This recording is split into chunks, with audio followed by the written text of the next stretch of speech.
Vamos a ustedes también. Damos muchas gracias al Señor por este maravilloso manjar que hemos tenido en esta mañana. Nosotros creemos, yo lo creo, que nosotros tenemos una maravillosa palabra. Una maravillosa palabra. Un tesoro que yo esta mañana exhorto a todos los que estamos aquí y los que están oyendo a través de la internet, sepamos aprovechar el tiempo, sepamos aprovecharlo. Así que les saludo, declaro que somos todos unos bendecidos. Saludamos a las personas que estuvieran por acá con nosotros visitándonos. Elba, bendecida, me alegro mucho de verte. Así que con nosotros nuestro pastor. Gracias.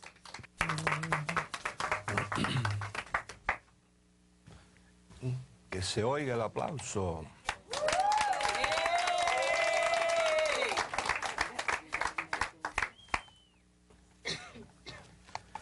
Qué bien.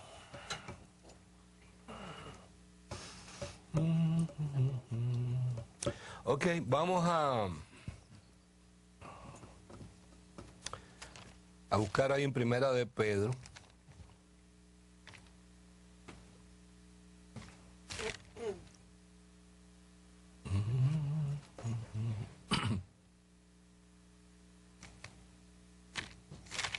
¿Qué, les gusta el Papa Nuevo o no? ¿Cómo va el hombre? ¿Bien? ¿Va bien o qué? ¿Sí va bien? Tenía que ser, es argentino. ¿Cuándo has visto un argentino que haga algo mal?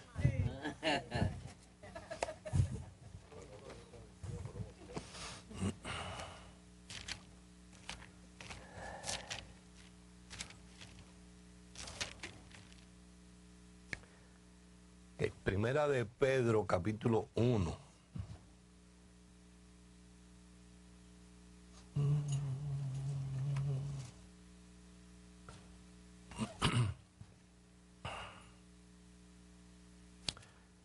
A veces nosotros oímos algo muchas veces, y después de muchas veces es que lo agarramos.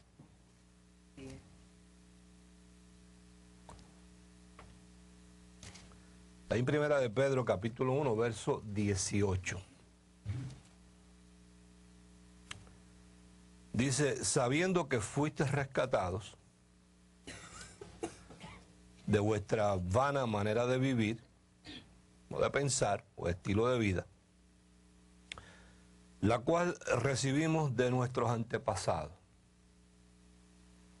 Me gusta arreglar esa palabra padres, porque eso nos ubica solamente en papá y mamá, y eso nos puede hacer mal asociar la verdad de la palabra, ¿no? O sea, está hablando de costumbres y tradiciones.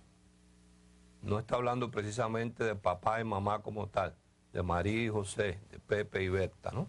Que fueron tremendas personas.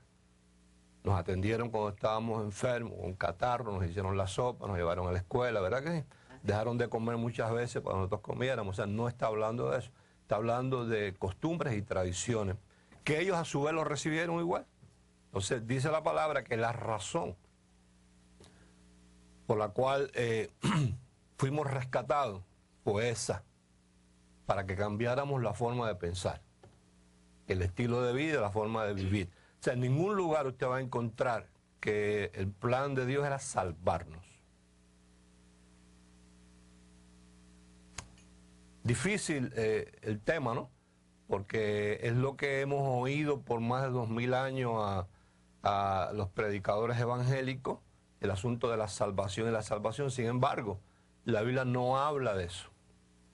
La Biblia sí habla de que ya desde antes de la fundación del mundo, tú eras salvo. Entonces, si ya tú lo eras, no había necesidad de que lo volvieras a hacer. Hazte la idea de que, a ver, vamos a tratar de explicarlo lo más elemental posible. Tú vas y compras un perrito, vas y lo vacunas, le compras tu medallita, le ponen tu ID, te dan un número, ponen ahí tu dirección, tu teléfono. Diga, el perrito es mío. Pero un día el perrito se te extravía. Entonces lo único que tú tienes que hacer es encontrar el perrito, rescatar el perrito y llevártelo para la casa otra vez. Que era el origen de ese perrito desde su principio, eso es todo. O sea, que él vino a rescatarnos de la vana manera de vivir o estilo de vida o forma de pensar, porque uno vive así como uno piensa. Entonces, yendo un poquito, un paso más allá, no nos limitamos a decir la manera de vivir. La forma en la cual una persona vive es consecuencia de cómo piensa. Entonces, de donde en realidad no está queriendo rescatar es de la forma que nosotros pensamos. Porque así como el hombre piensa en su mente, la cual recibimos de nuestros antepasados, entonces no nos rescató con cosas corruptibles como oro o plata, sino con la sangre. Diga la sangre. Y esa sangre, ya lo hemos estudiado otras veces, que no fue derramada ni en un solo lugar, ni provino de un solo lugar del cuerpo. La razón fue de que había diferentes estados de cual teníamos que ser rescatados. Por eso él derramó, podían haberlo derramado de un solo golpe y ya, pero sin embargo fueron muchísimas horas las que empezó a derramar y lo fueron pasando por diferentes lugares y cada lugar, lo hemos estudiado en otras ocasiones, tenía su sentido y su significado. Por eso la palabra dice que por medio de la fe en esa sangre, nosotros somos libres de todas esas cosas. Empezando desde la agonía mental hasta la sanidad del cuerpo, ¿no? Y otras cosas más que ya no podemos entrar ahí porque se nos iría el tiempo en ese mensaje del cual ya hemos hablado muchas veces. Sino con la sangre preciosa de Cristo, como de un cordero sin mancha. Diga cordero. Cordero. O sea, Dios tenía en su mente un cordero. Y en el caso de Jesús se comportó como cordero. Yo no sé si usted alguna vez ha presenciado el sacrificio, o no el sacrificio, la matanza de un cordero.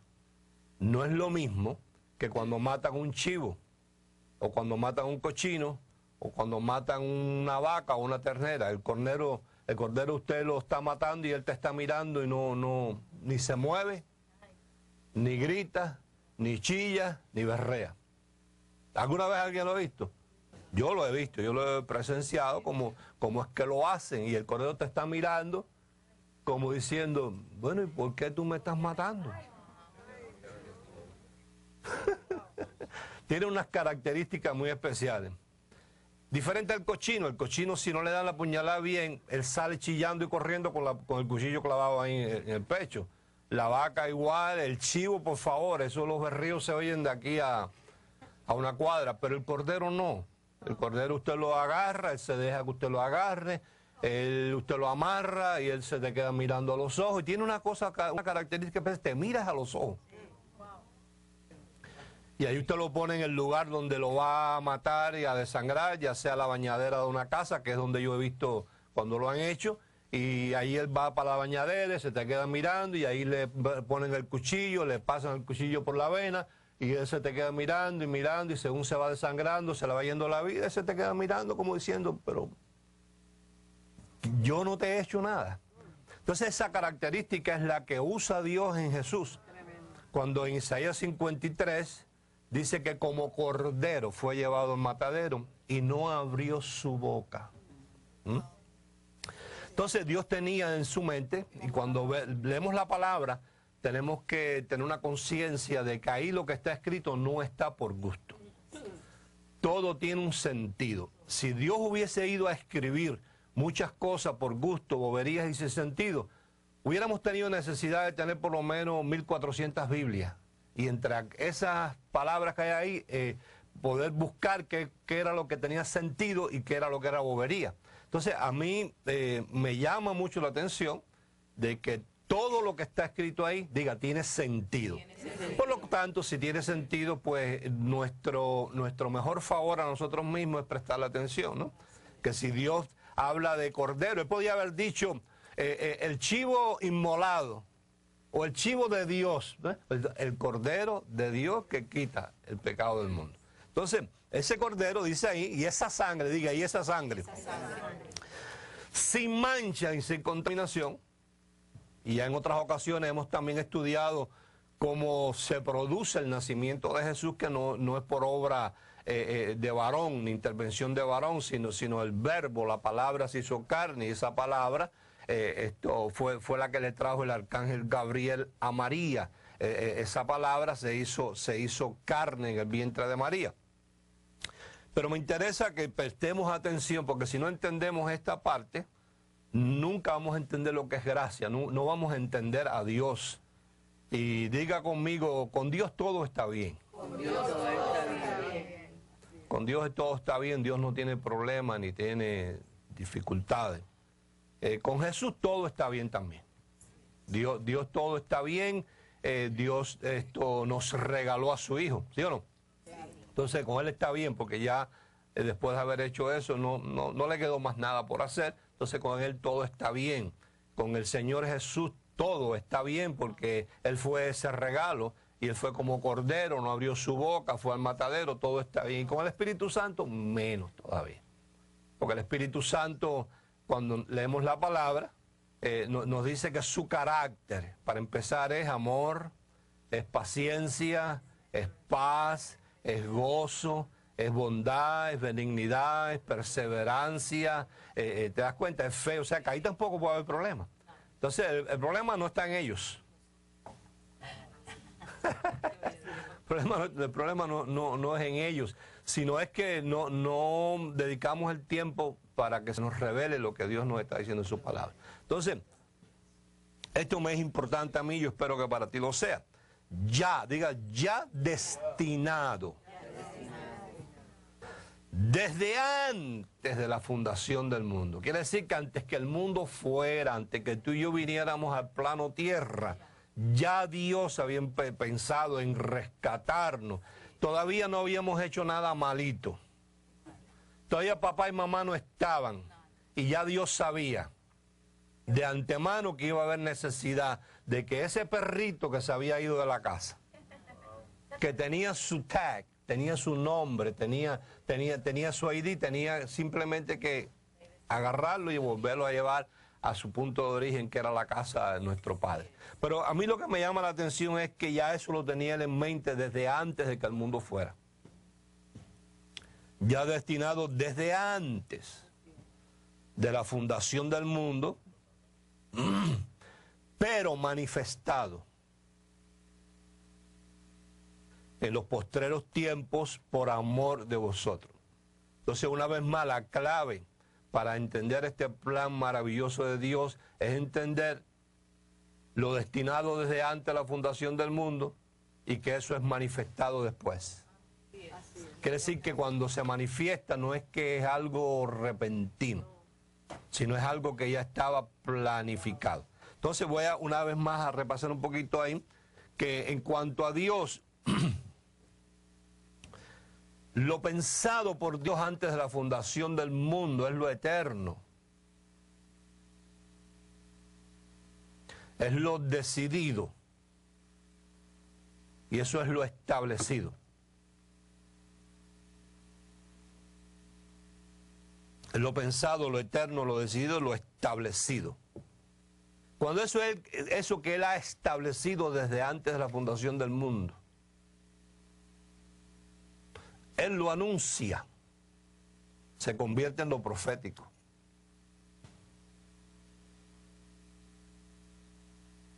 Cuando eso que se anuncia se cumple o se manifiesta años más tarde, tiempos más tarde, pueden ser cientos, miles de años más tarde, ya se convierte en lo histórico. Lo histórico es lo que nos sirve a nosotros como referencia para nuestra vida. ¿Por qué? Porque cuando es histórico, y yo presto atención, digo, eso que es historia, fue primero establecido. Y que de la misma manera que eso que ya es historia, me sirve a mí de punto de referencia, fue manifestado y ya es historia, fue primero profetizado y antes de ser profetizado fue establecido. Entonces diga conmigo, todo ya está establecido. Todo ya está establecido.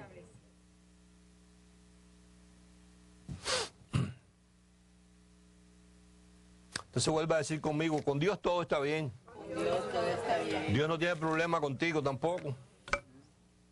Te regaló a su hijo, ¿qué problema va a tener contigo? Jesús ofreció, tampoco tiene problema contigo. Espíritu Santo, menos todavía. Él es amor, paz, paciencia, gozo, benignidad, bondad, mansedumbre, templanza, fe.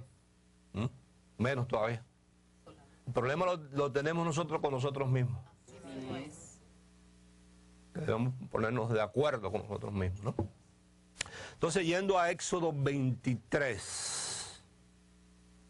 Éxodo capítulo 23.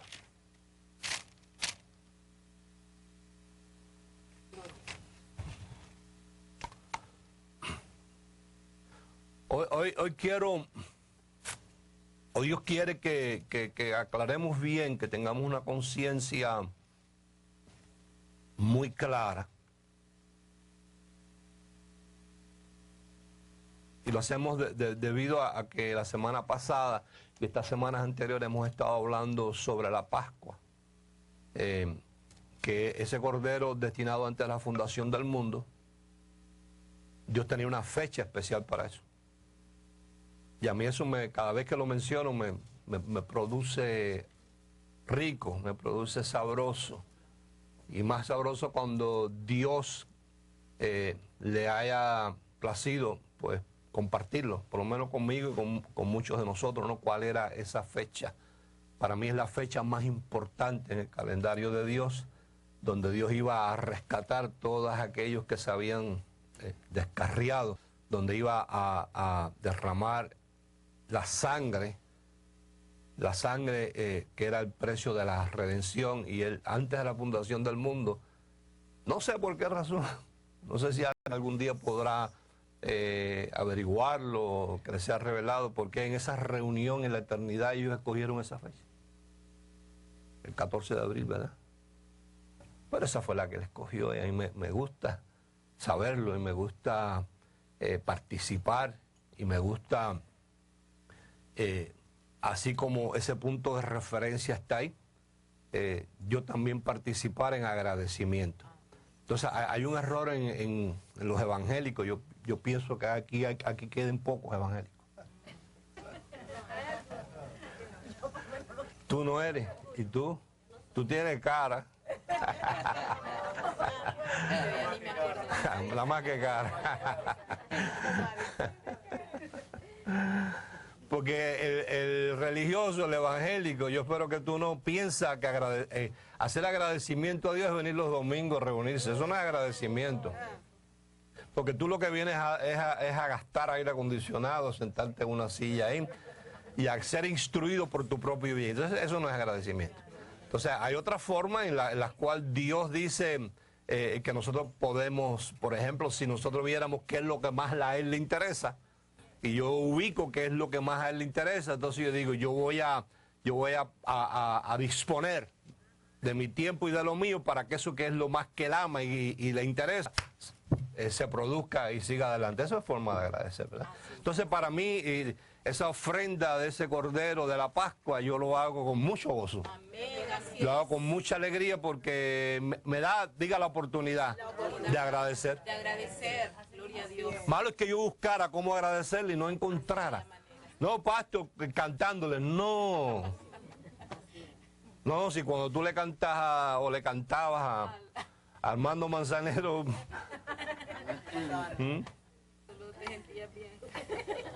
Entonces agradecer es cuando tú das algo de ti. Cuando se trata, por ejemplo, de tiempo para tú compartir lo que Él más ama, que es la palabra de gracia con otro, que tú tienes que dejar de ver la novela, de descansar, etcétera, etcétera, tú estás dando algo de ti. Y eso cae en la categoría de agradecimiento. Cuando tú sacas de tu bolsillo y das para que eso que Él más ama siga evolucionando y se pueda alcanzar más gente, estás dando tu sudor porque no te regalaron el dinero, ¿verdad? Entonces eso es agradecimiento. Entonces cuando yo lo hago, Escúchame, cuando yo lo hago, yo tengo que saber Así es.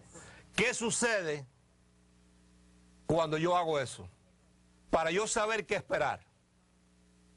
Porque eso es fe. Fe es la certeza de lo que uno espera. Si yo no sé lo que voy a esperar, yo no puedo tener fe. Lo demás es bobería. Entonces yo tengo que saber. Entonces yo voy a un punto de referencia que ya tengo ahí, donde me dice que la primera, diga sombra, la primera sombra de que esto sucede es allá en Éxodo 12 con ese cordero inmolado, pero que a mí me dice también que eso que sucedió allí ya estaba establecido desde antes de la fundación del mundo. Entonces, si estuvo establecido, después estuvo profetizado, después estuvo manifestado, quiere decir que hoy se convierte en historia para mí y me sirve a mí como punto de referencia por donde yo hacer. Oído, recuerda siempre que si tú logras interpretar el símbolo, a ti se te revela la verdad espiritual. Gloria a Dios. Porque si no podemos interpretar el símbolo, si no podemos visualizar cómo se manifiesta un cordero a la hora de que lo matan, como acabo de explicar, que es el único animal que lo están matando y no hace ruido, que simplemente se te queda mirando a los ojos, preguntándote con la mirada por qué me estás matando, ¿verdad? Si no sabemos cómo funciona el cordero ese, no podemos entender cuando Isaías 53 dice, como cordero fue llevado al matadero y enmudeció y no abrió su boca. ¿Ves? Entonces Dios nos muestra lo simbólico para que nosotros, interpretando eso simbólico, podamos entender lo invisible. Gloria a Dios. Así mismo es. Lo creo. Entonces en Éxodo 23, en el verso 20,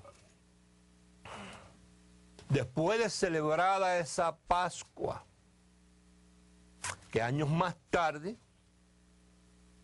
es la fecha en la cual Dios escoge o ha escogido ya desde antes de la fundación del mundo para que Jesús pague el precio y derrame su vida hasta la muerte. Ya la semana pasada hablamos que lo que era lo que quería decir cordero inmolado, que es decir degollado, que se desangra, muerte por sangramiento hasta la última gota.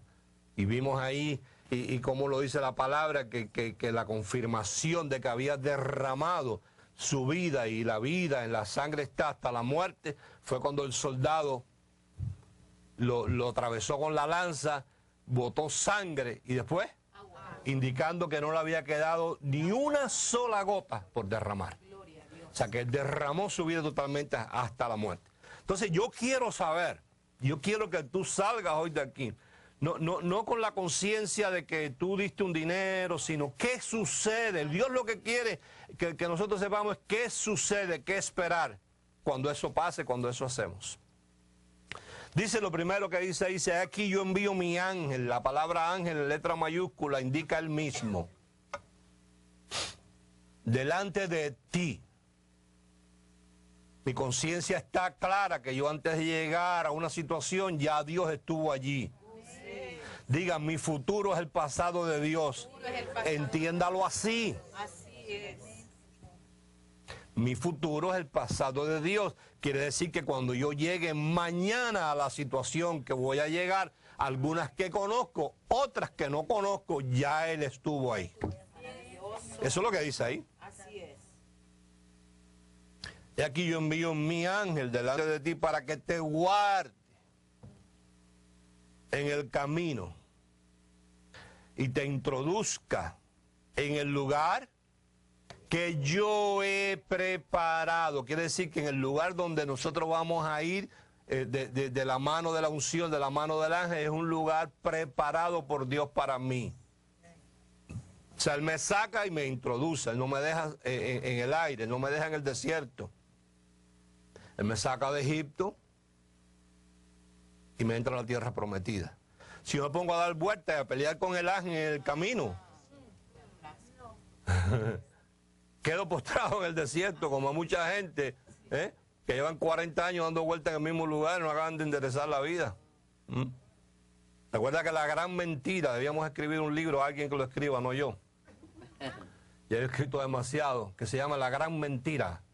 La gran mentira es el anuncio de ven a Cristo y todo cambiará.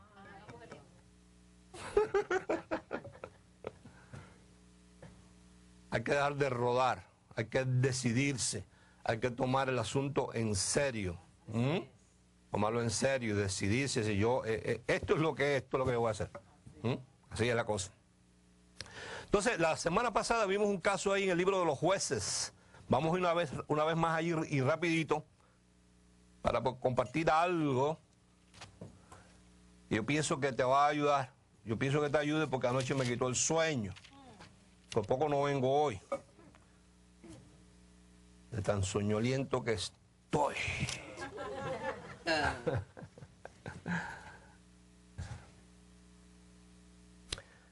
Jueces. Libro de los Jueces.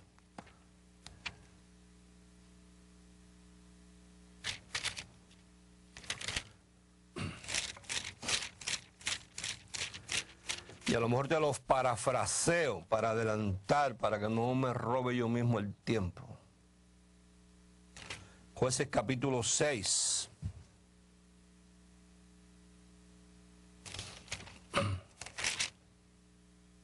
Voy a hacer eso.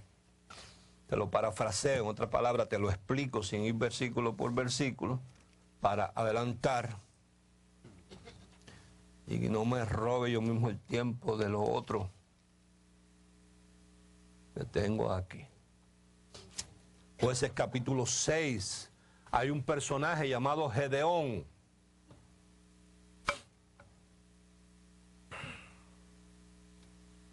Si usted tiene una Biblia esa que tiene encabezados, si no lo tiene, yo le digo qué está pasando.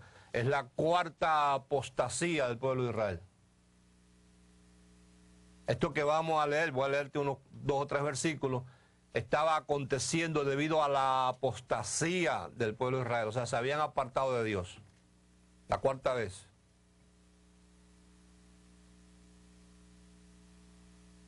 Entonces, debido a que se apartaron de Dios, dejaron de celebrar la Pascua. Algo que Dios le había dicho, que lo hicieran todos los años.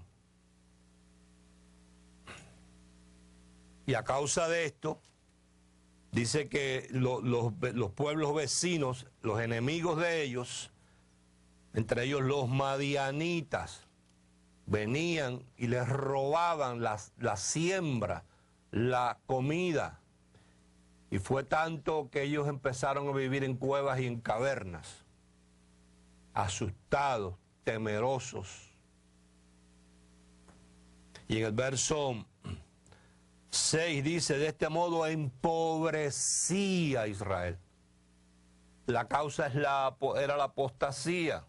La palabra apostatar quiere decir, después que uno ha conocido algo y se aparta de eso. Eso quiere decir apostatar.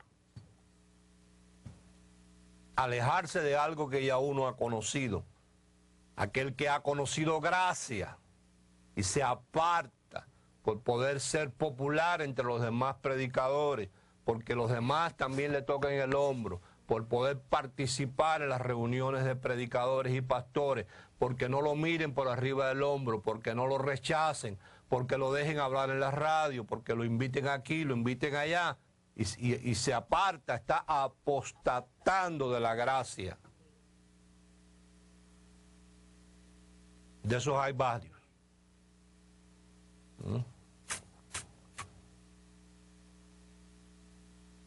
Israel empobrecía. Entonces a este personaje Gedeón, que está asustado, está recogiendo sus frijoles con miedo. ¿Por qué venían los filisteos a robarle los frijoles? Pues él estaba recogiendo sus frijoles con miedo para esconderse en la cueva y tener algo que comer. A este se le aparece Dios. La palabra en hebreo es, aparece una emanación. Una emanación es una presencia sobrenatural de parte de Dios que controla la atmósfera, controla el lugar. Algo que la persona se da cuenta que no es de aquí. Algo que dobla las piernas.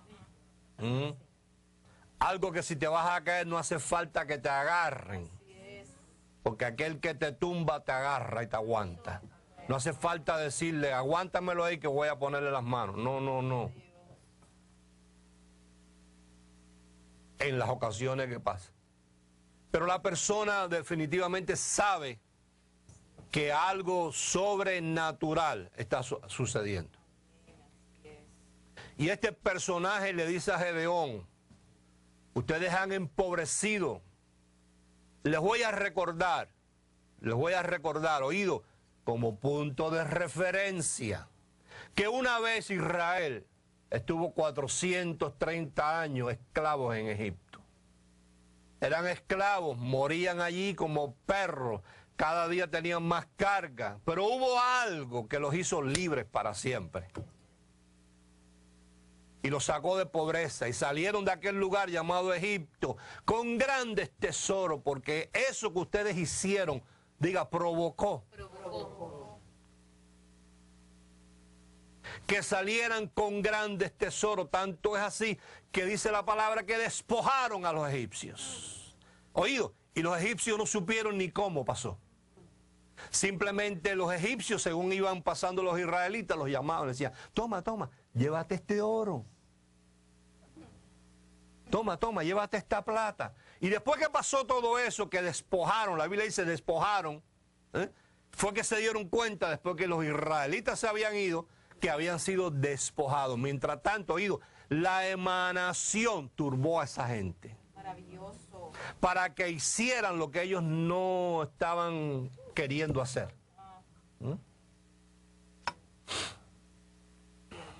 Entonces este personaje le está diciendo a Gedeón, ustedes tienen la fórmula,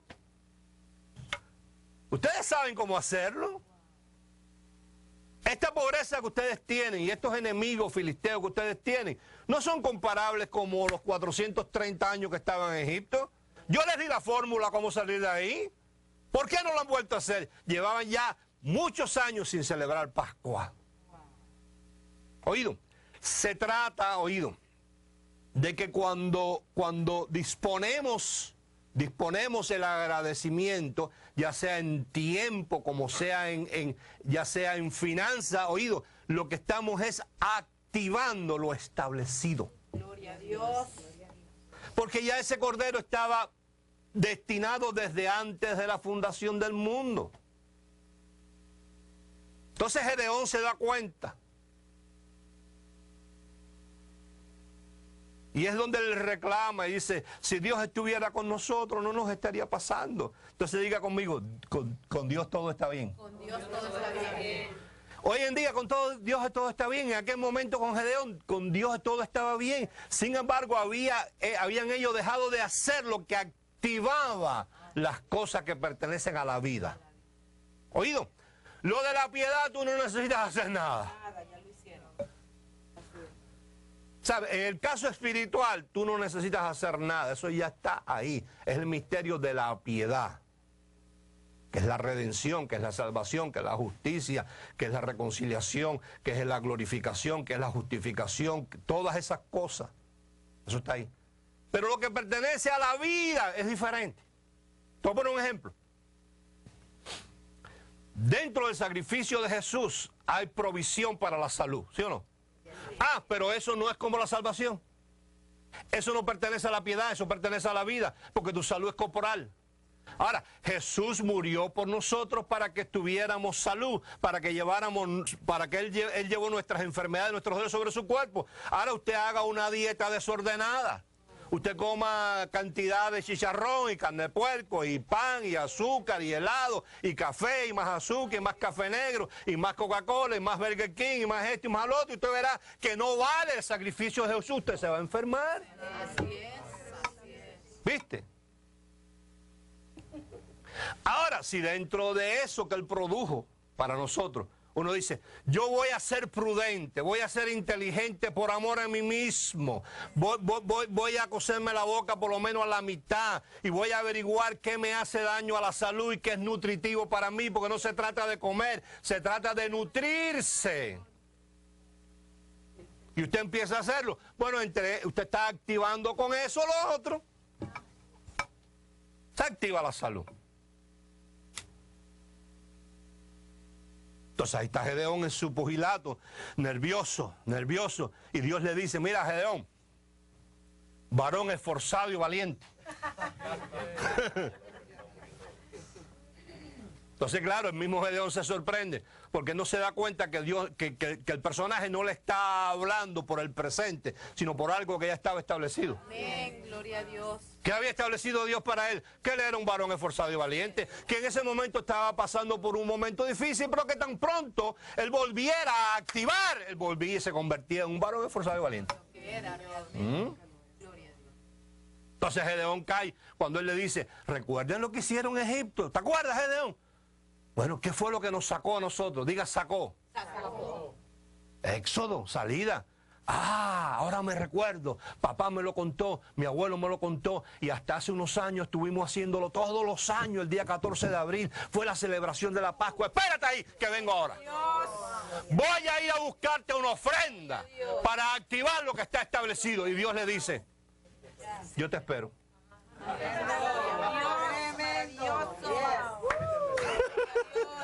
¿Por qué Dios no le dice, no, tranquilo Gedeón, y eso se te va a dar? No, porque hay cosas que son establecidas de esa manera. Una cosa activa lo establecido. Entonces él le dijo, vengo ahora, no te mueves. Dice, yo te espero. No hay apuro. Porque es la forma que yo sé que tú vas a salir con todo el pueblo de esta situación. Efectivamente, va Gedeón, busca su ofrenda, mata al animal, se lo ofrece a Dios, que en un final ni se lo comió Dios, porque Dios no come animales, pero era el agradecimiento que trae Gedeón. Entonces después, diga después de eso, Dios le dice, ahora te voy a dar una estrategia. No te preocupes, si yo tengo 32,000 soldados ahí, son muchos. Quítame 10,000. Oye, pero es que ellos son 120,000.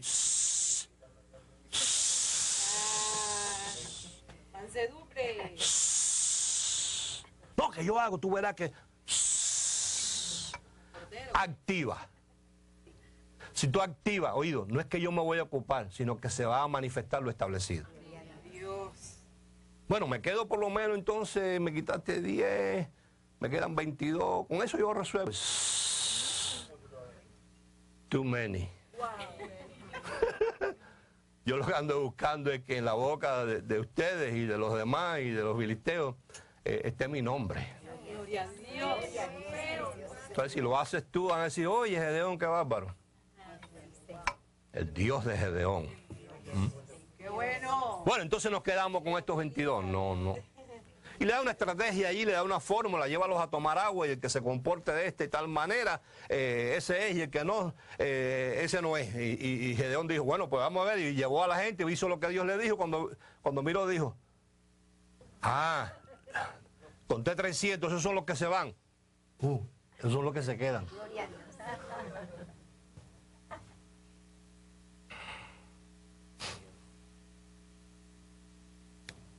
Y con esos 300. Ya yendo en el capítulo 8, del 6 hasta el 8, Dios le dio una estrategia ahí que turbó a los filisteos. Y dice la palabra, allá en el capítulo 7, verso 22, que la estrategia fue de tal manera y turbó tanto a los enemigos, que pasó lo mismo que en Egipto. En aquella ocasión entregaron todas las riquezas.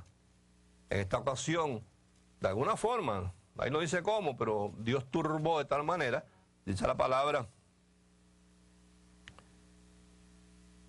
en el verso 22, y los 300 tocaban las trompetas, y el Señor puso la espada de cada uno contra su compañero en todo el campamento. Quiere decir que unos se mataron con los otros. Y termina diciendo ahí, que los que murieron fueron 120,000. Y aunque habían 300, ninguno utilizó la espada. Consecuencia de, diga, Pascua.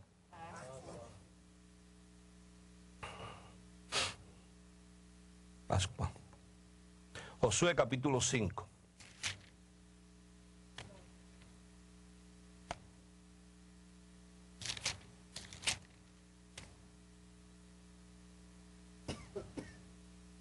Josué capítulo 5. Espero que lo busquen.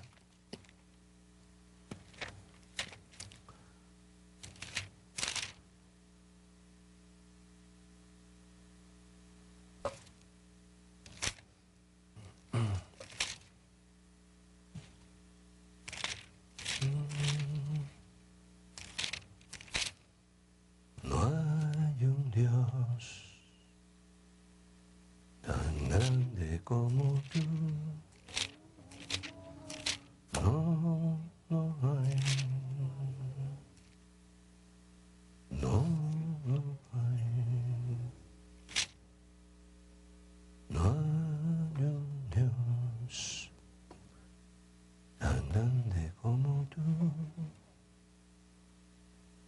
No lo hay. No lo hay. Yo estoy buscando, además de no hay un Dios que pueda hacer las cosas como las que hiciste tú. Ok. Josué capítulo 5. Segundo libro de Crónicas, capítulo 32. Y el libro de Isaías, capítulo 37. Agárrate. ¿Ya?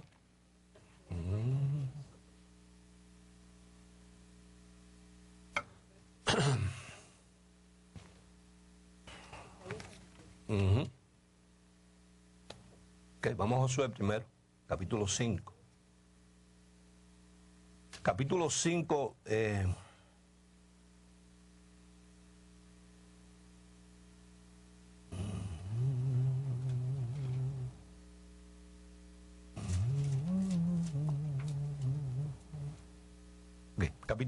capítulo 5, verso 1, dice: cuando todos los reyes de los amorreos que estaban al otro lado del Jordán, al occidente, y todos los reyes de los cananeos que estaban cerca del mar, oyeron cómo el Señor había secado las aguas del Jordán delante de los hijos de Israel, hasta que hubieron pasado, desfalleció su corazón. Y no hubo más aliento en ellos delante de los hijos de Israel. Ahora, no sé si te recuerdas, si estuviste por aquí o tienes el CD, de que en semanas pasadas estuvimos hablando de la generación X, ¿te acuerdas? Que junto con los israelitas, cuando salieron de Egipto, no fueron solamente israelitas los que salieron, sino, dice la palabra, todo tipo de personas, todo tipo de gente salieron allí, y que entonces Dios le dijo al pueblo de Israel, el requisito para ellos participar de la Pascua es que estén circuncidados. Igual que en esta dispensación. Los millones de evangélicos que existen en el mundo entero no participan de los beneficios de la sangre de Jesús. Ellos van a la iglesia, dan sus ofrendas, son gente chéverísima, aman a Dios, pero ellos no pueden participar porque ellos no conocen, no se les enseña cuáles son los beneficios de la sangre. Si ellos lo supieran, no permitirían toda esta mano de payasos como pastores manipulándolos cada domingo, sino sabrían valerse por sí mismos, ¿verdad? Entonces ellos no participan. ¿Por qué? Porque su corazón, el mismo principio, el punto de referencia, así como aquellos no podían participar de la Pascua física porque no estaba su prepucio circuncidado, en esta dispensación no pueden participar del sacrificio y los beneficios de la sangre del Cordero porque su corazón no está circuncidado por la gracia. Entonces tú no puedes participar de lo que Él hizo cuando tú quieres hacer. ¿Aló? Así es. O sea, es una contradicción. Decir, yo voy a participar del sacrificio de Él y mientras tanto digo, pero yo tengo que hacer algo. O haces tú o haces, porque el punto de referencia que yo tengo es que en todo momento Dios lo que está tratando es de quitar la obra de sus hijos para hacerla a Él. Quítate tú los 22, quita los 10,000 que yo me quedo con 300. Y esos 300 lo único que van a hacer es tocar la trompeta y gritar a toda voz, viva el Señor Dios de los ejércitos. Yo me encargo de turbarlos a ellos y que se maten ellos mismos. Ese es el patrón de Dios. Entonces, ahí en el verso 2, dice, en aquel tiempo dijo el Señor, en aquel tiempo el Señor dijo a Josué, hazte cuchillos afilados y vuelve a circuncidar la segunda vez a los hijos de Israel. ¿Cuál era la razón? Bueno, que junto con ellos salió toda clase de gente y había gente que no acostumbraban a ser circuncidados. ¿Por qué Dios está diciéndole a Josué en ese momento que circuncide a todos los que estaban allí? Míralo en el verso 9.